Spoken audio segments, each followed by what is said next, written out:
Hi there and welcome to our presentation today. My name is Junior. My name is Ollie. I'm Emil. And today we're going to be talking about vinyl. Firstly, we're going to take you back to the time of this man, Thomas Edison. Thomas Edison created the phonograph in 1877 along with the first sound recording. Emil Berliner then sought to create a more mass-producible and durable product with the gramophone, using moulded discs from a negative.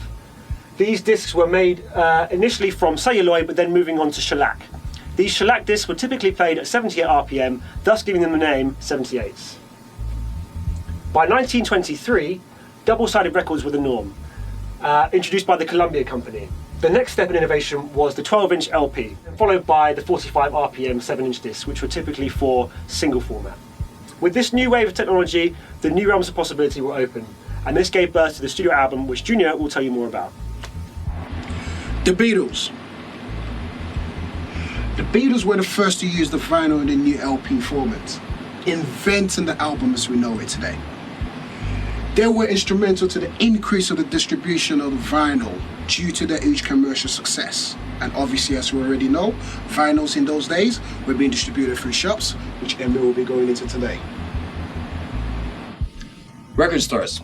Record stores are not only the heart of vinyl culture, where you can get your hands on the latest releases, but also serve as social hangouts. Record stores also played a big part in launching new artists and some even turning into record companies of their own, like Rough Trade, opening their doors in 1976, giving birth to DJ culture. DJ culture would then take vinyl beyond the studio album, with the rise of disco music in the 1970s. Places like Studio 54 and Paradise Garage, where DJs were playing records to packed dance floors. House music would then rise from the ashes of disco, using vinyl as a collectible and commercial format. DJs are still finding innovative ways to use vinyl as an instrument, using 3 and 4 deck mixing and scratching in hip hop. How is a vinyl record manufactured?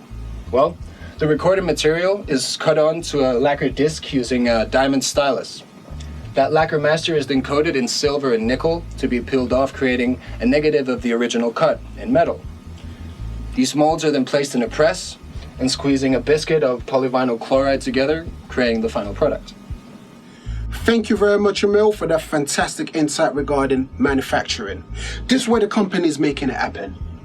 Vinyl mastering companies such as DMM Mastering and Schnestel, pressing plants such as Decca Records and My45, distribution companies such as Apco Records and the famous Columbia Records. None of this would have been possible without this man here, Leon Scott. Leon Scott was a French printer and bookseller who lived in Paris. He invented the earliest known sound recording device known as the phonautograph. To summarize, we're going to go into the key industry players that helped pave the way for the vinyl culture.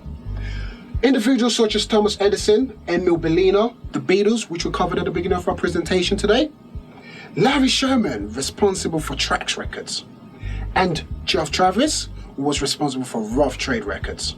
To conclude, Vinyl records have been the standard format to purchase music throughout history.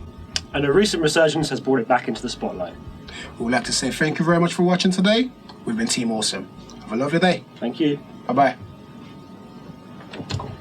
Yeah, nailed it. We're done, man. We're done. Thank you, Emil. And we all know all of this wouldn't have been possible without the guys that actually make it happen. So we've got a vinyl mastering companies such as DMM Mastering and Schnestel.